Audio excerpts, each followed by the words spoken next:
Hello नमस्कार दोस्तों, स्वागत है आपका हमारे यूट्यूब चैनल डिजी शिक्षक में। मैं नितिन सोनी और आप देख रहे हैं आपका अपना यूट्यूब चैनल डिजी शिक्षक। आज हम देखने पढ़ने वाले हैं रिमोट सेंसिंग एरियल फोटोग्राफी, जो कि आपका यूनिट सेकंड है। यूनिट फर्स्ट में पहले के जो वीडियो नोट्स है, वीडियो लेक्चर है, उसमें आपको प्रोवाइड करा चुका हूँ कि कैसे आपको उसको रीड करना है, कैसे उसको देखना है। वो बेसिक्स ऑफ जीपीएस है। जीपीएस के बारे में अपन थोड़ा बहुत डिस्कस कर चुके हैं। आज जो फ़ोटोज़ वगैरह ली जाती है जीपीएस के थ्रू जो फोटोग्राफी होता है, जो एयर फोटोज़ होता है, उनको हम कैसे एक्सेस करते हैं, उनको कैसे रीड करते हैं, उसके बारे में हम पढ़ने वाले हैं। सोचिए, देखिए, अगर आपको एक पूरा सिटी या फोरकास्ट का सर्वे करना है, फॉरेस्ट का सर्वे करना है, तो आप बिना ग्राउंड पे गए, मतलब बिना जंगल में गए, तो और आप कैसे करेंगे उसको? सिंपली आप यूज़ करेंगे एरियल फ़ोटोज़ या फिर सैटेलाइट इमेजेस का। तो चलिए देखते हैं कैसे होता है आपका ये टास्क। तो यूनिट का नेम है remote sensing and aerial photography with full explanation. देखिए, एरियल फोटो या इमेज इंटरप्रिटेशन होता क्या है, मतलब क्या होता है इसका? इसका मतलब होता है कि जो आसमान से, अपन बोल सकते हैं सैटेलाइट से, स्काई से ली गई जो फ़ोटोज़ है, उन फोटोज़ को देख कर अपन लैंड के बारे में या फिर ज़मीन के बारे में कुछ डिस्कस करना चाहते हैं, कुछ समझना चाहते हैं, that is the air photography. ठीक है, ये आसमान से ली गई फ़ोटो होती है, ड्रोन से या सैटेलाइट से, यहाँ से ये फ़ोटो ली होती है, इनको हम समझते हैं। तो एक्सपर्ट्स जो होते हैं, इन फ़ोटो को एक्सपर्ट जो होते हैं, वो स्टडी करते हैं और इन चीज़ों के बारे में पता लगाते हैं। जैसे बिल्डिंग कहाँ है, रोड कहाँ है, नदियाँ कहाँ हैं, जंगल कहाँ है, ठीक है, फार्मलैंड कहाँ है, ठीक है, माउंटेन्स का। तो ये सारी चीज़ें आपकी कहाँ अवेलेबल है, ये सारी चीज़ें वो देखते हैं। तो देखिए, जैसे शेप है, तो शेप यूज में लिया जाता है straight line, man made road. जैसे एक स्ट्रेट लाइन आपको प्रोवाइड कराई जाएगी, ठीक है, ये आपका क्या करेगा, ये बताएगा कि कोई मैन मेड रोड है, किसी ने रोड बनाई है। जो इरेगुलर है, इरेगुलर लाइंस जो रहेगी, जैसे मैं बात करूँ इस तरीके से आपको लाइन है, तो ये क्या आपको डिज़ाइन करेगी, कोई भी नदी हो गई, लेक हो गई, तो इसको ये डिज़ाइन कराती है। साइज़ के अकॉर्डिंग अगर अपन बात करें, तो साइज़ के अकॉर्डिंग बड़ा बड़ा अगर इस तरीके से बिल्डिंग्स आपको प्रोवाइड कराई जाएगी, ब्लॉक्स दैट आर बिल्डिंग, और स्मॉल थिंग्स आपको अगर प्रोवाइड कराई जा रही है इस तरीके से, देन वो आपका क्या है, ट्रीज़ है। अगर बात करूँ मैं शेडोज़ की, तो ज़्यादा लंबा शेडो है देन द टॉल ऑब्जेक्ट। अगर शेडो आपका बड़ा आ रहा है देन बड़ा ऑब्जेक्ट है कोई। टेक्सचर है, टेक्सचर स्मूथ है देन खेत वगैरह हो सकते हैं, रफ़ है देन कोई जंगल वगैरह हो सकता है। मतलब इस तरीके से स्मूथली अगर आपको कुछ शो किया जा रहा है, that is a particular field, या आपको खेत है, या फिर कोई बहुत बड़ा ऐसे घना घना आपको टेक्सचर प्रोवाइड कराया जा रहा है, तो वो आपका कोई जंगल हो सकता है। कलर टोन की बात करें तो वाटर जो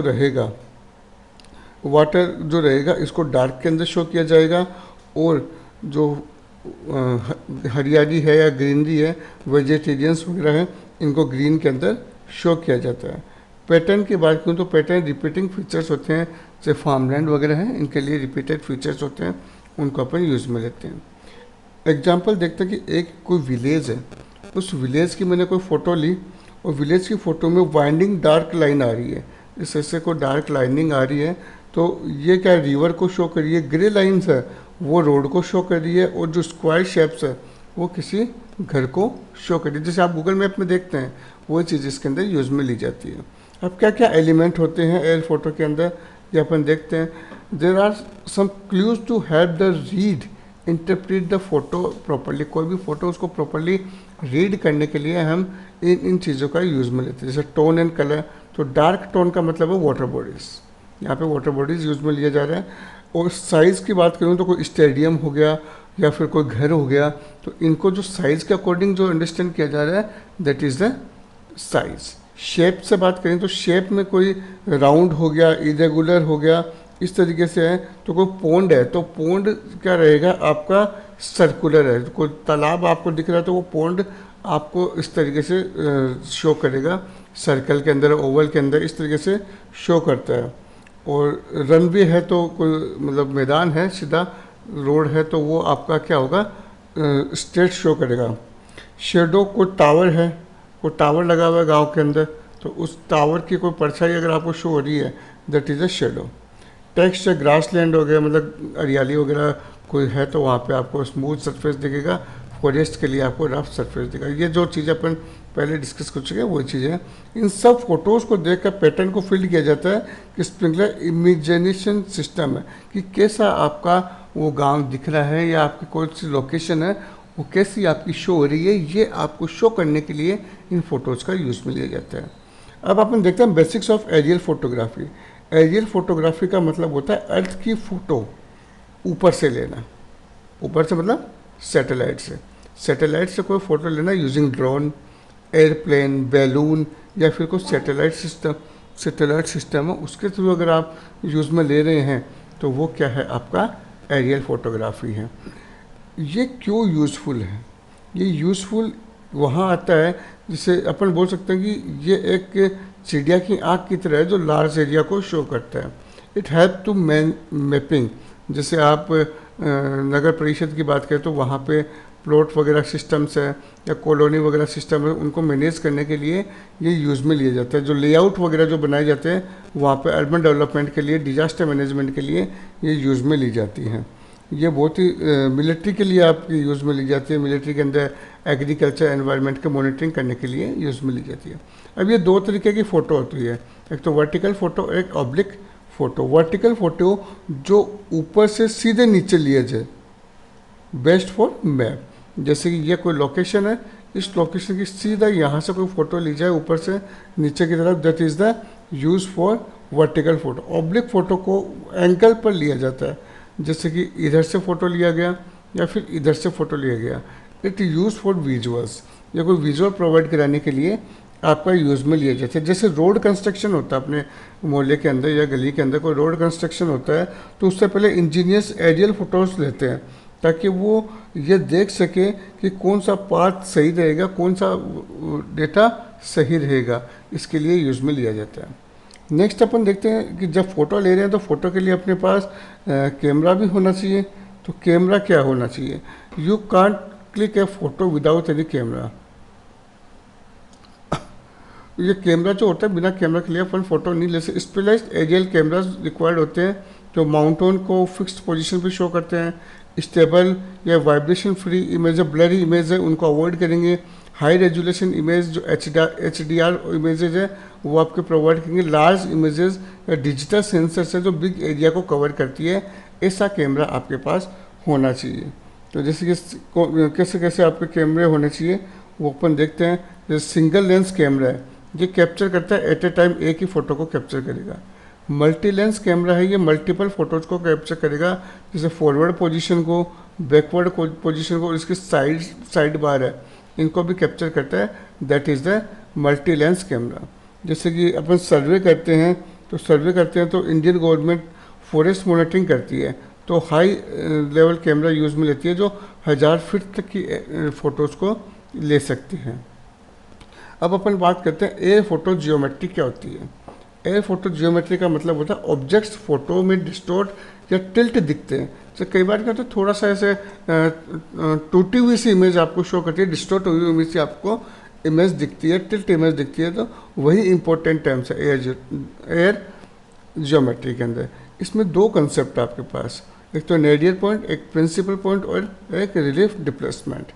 तो देखिए नेडियर पॉइंट का मतलब है लेंस सीधा नीचे वाला पॉइंट को शो करता है, मतलब ये आपका कैमरे का लेंस है, ये सीधे नीचे वाला पॉइंट है, इसको शो कर रहा है, that is a nadir point. Principal point का मतलब होता है कि जो फोटो है, फोटो का सेंटर पॉइंट, जो फोटो है फोटो का जो सेंटर पॉइंट है, इसको यूज़ में जो लिया जाता है वो प्रिंसिपल पॉइंट कहलाता है। रिलीफ डिप्लेसमेंट का मतलब है कि जो बड़े ऑब्जेक्ट है जो टाइट मतलब टिल्ट दिखते हैं, बड़े दिखते हैं, उनको एक्चुअली में हाइट का क्लू होता है। उन हाइट को किस तरीके से मेजर किया जाए, दैट इज डिस्प्लेसमेंट रिलीफ। एक बिल्डिंग क्या होता है, थोड़ा टाइटल लग रही है, बड़ी दिख रही है, तो उसको एक्सपर्ट क्या करेंगे, हाइट कैलकुलेट कर लेते हैं कि भाई इसको किस पोजीशन से मैं फ़ोटो लूँ ताकि ये मेरे को सही शो करे। जैसे ये बड़ी बिल्डिंग है तो उसको मैं पीछे से किस पोजीशन से फ़ोटो लूँ ताकि मैं इसको यूज़ में ले सकूँ। ये मेजर किया जाता है। आपका ऑब्जेक्ट को हाइट को मेजर करने के लिए यूज़ में लिया जाता है। 3D मॉडल्स को यूज़ में लिया जाता है और भी जो मैप्स होते हैं, गूगल मैप्स वगैरह जो, या मैप्स की बात करूं, उनको एक्यूरेट करने के लिए यूज़ में ली जाते हैं। नेक्स्ट देखते हैं अपन air photo scale. Air photo scale क्या होता है? Air photo scale is the use for aerial photos. ये आपको बताते हैं कि जो आपकी एक्चुअल ग्राउंड, उससे आपका स्केलिंग या दूरी कितनी है। स्केल का मतलब होता है फोकल दूरी कितनी। ये थोड़ा सा इंपॉर्टेंट टॉपिक है भैया, आप अपने एग्जाम के हिसाब से स्केल की बात करूँ, स्केल आपका फोकल लेंथ, मतलब लेंस से, मतलब जो कैमरा है, कैमरा से आपका कितनी दूरी है। फ्लाइंग लेंथ इसको आपको बताता है, ठीक है। टेक्स्ट स्केल बताता है। तो ये सारी चीज़ें आपकी जो यूज़ में ली जाती है, इसके लिए आप यूज़ में ले रहे हो एयर फोटो स्केल। दो तरीके से स्केलिंग इसमें की जाती है। स्केलिंग का मेनली फार्मूला आप देख लीजिए, मैं यहाँ पे लिख देता हूँ। स्केल का जो फार्मूला होगा वो है आपका फोकल लेंथ, ठीक है, divided by focal height. Focal hand मतलब फोकल लेंथ और हाइट को आप डिवाइड करेंगे, देन आपका स्केल आपके पास आता है। दो तरीके से स्केल आपके पास आएंगे, एक तो लार्ज स्केल जो स्मॉल एरिया के लिए यूज़ में लिया जा रहा है, और आपका एक आता है स्मॉल स्केल, वो जो आपका यूज़ आता है वो लार्ज एरिया के लिए यूज़ में आता है। तो ये दो तरीके की स्केलिंग आप यहाँ पे यूज़ में लेते हैं। It just use for calculate the distance area and the create accurate map, then we use it accurate geometry. Next अपन देखते हैं area measurement with GIS, global information system. Full form of GIS is global information system. ये computer based tool है जो आपको ये बताएगा कि जैसे कौन कौन से टूल होते हैं। ये और बता दूं मैं, कुछ जीआईएस सॉफ्टवेयर होते हैं, तो आपके अगर एग्जाम में नाम आए कि कौन से जीआईएस सॉफ्टवेयर है तो आप बता सकते हैं। एक तो होता है आर्क जीआईएस होता है एक तो, और एक होता है आपका QGIS। ये दो सॉफ्टवेयर यूज़ में लिए जाते हैं for measurement of air photography. GIS के लिए यूज़ में लिए जाते हैं। तो ये किस लिए यूज़ में आते हैं? बाउंड्री को ड्रॉ करने के लिए यूज़ में आते हैं, ठीक है। सो यहाँ पर अपन बोल सकते हैं कोई इमेज को व्यू करना, एनालाइज करना, मेजर करना, या फिर उसका जियोग्राफिक डेटा उसको आप एक्सेस करना चाह रहे हैं, then you use this software. अब इनके थ्रू आप कौन कौन से वर्क कर सकते हैं? आप बाउंड्रीज बना सकते हैं। आप इमेज है, इमेज के चारों तरफ एरियल बाउंड्रीज आप क्रिएट कर सकते हैं। मेजर द एरिया लेंथ, आपका कोई कॉलोनी है, कॉलोनी के अंदर बहुत सारा लोकेशन, जैसे अपन बोल सकते हैं कि लोकेशन आपको प्रोवाइड किया गया है, तो उनका एरिया क्या है, उनका लेंथ क्या है, उनका पैरामीटर क्या है, तो ये सारी चीज़ें आप यूज़ में ले सकते हैं। नेक्स्ट उसमें उसका कंपेयर कर सकते हैं उसको बिफोर एंड आफ्टर। पहले ये इमेज कैसी थी, अब मैंने उसको चेंज कर दिया, देन ये इमेज कैसी है, तो यहाँ पे ये यूज में लिया जाता है। फॉर एग्जांपल जैसे फॉरेस्ट डिपार्टमेंट है, कोई आग लग जाती है जंगल के अंदर, तो उसके बाद में जीआईएस यूज़ करके ये मेज़र करते हैं कि कितनी दूर के अंदर फॉरेस्ट है, फॉरेस्ट के अंदर नुकसान हुआ है, कितनी दूर के अंदर उसमें आग लगी है, तो ये अपन इसके अंदर यूज़ में लिया जाता है। लास्ट में अपन एज ए समरी देखते हैं क्या पढ़ा अपन ने आज। तो आज अपन ने देखा कि एयर फोटो इंटरप्रिटेशन के क्लूज़ क्या होते हैं, एलिमेंट्स ऑफ एरियल फोटो क्या है, एरियल फोटोग्राफी का बेसिक अपन ने देखा, कैमरा क्या होता है, फोटोग्राफी जियोमेट्रिक अपन क्या होता है, स्केल कैलकुलेशन का अपन ने फॉर्मूला भी अपन ने देखा है, और जीआईएस के थ्रू एरिया को कैसे मेजरमेंट किया जाता है। ये पांचों चीज़ें अपन ने इस यूनिट की कवर की है। तो आई होप आपको समझ में आया होगा। नेक्स्ट वीडियो में हम डिस्कस करेंगे यूनिट 3 को। जो यूनिट 3 है वो हम नेक्स्ट लेक्चर के अंदर देखेंगे क्या होता है उसके अंदर, रिमोट सेंसिंग एंड सेंसर्स क्या होते हैं। नेक्स्ट टॉपिक आपका है रिमोट सेंसिंग एंड सेंसर्स, जो कि हमारी जो प्लेलिस्ट है इसकी, उस प्लेलिस्ट में मैं इंक्लूड कर दूंगा, उसमें अपलोड होगा। और अगर वीडियो आपको पसंद आई हो तो लाइक कीजिए, शेयर कीजिए और सब्सक्राइब जरूर कीजिएगा। And don't forget to press bell icon. Digi Shiksha के साथ आप जुड़ते रहिए, नॉलेज को नए डायमेंशंस के साथ में एक्सप्लोर करते रहेंगे, और मैं आपके लिए लेके आऊँगा और भी नए जो कंप्यूटर रिलेटेड सब्जेक्ट हैं उनके सारे नोट्स हम यहाँ पे आपको प्रोवाइड कराएंगे। तो चैनल को सब्सक्राइब कीजिए और अपने दोस्तों के साथ भी शेयर कीजिएगा। Thank you. जय हिंद, जय भारत। बीच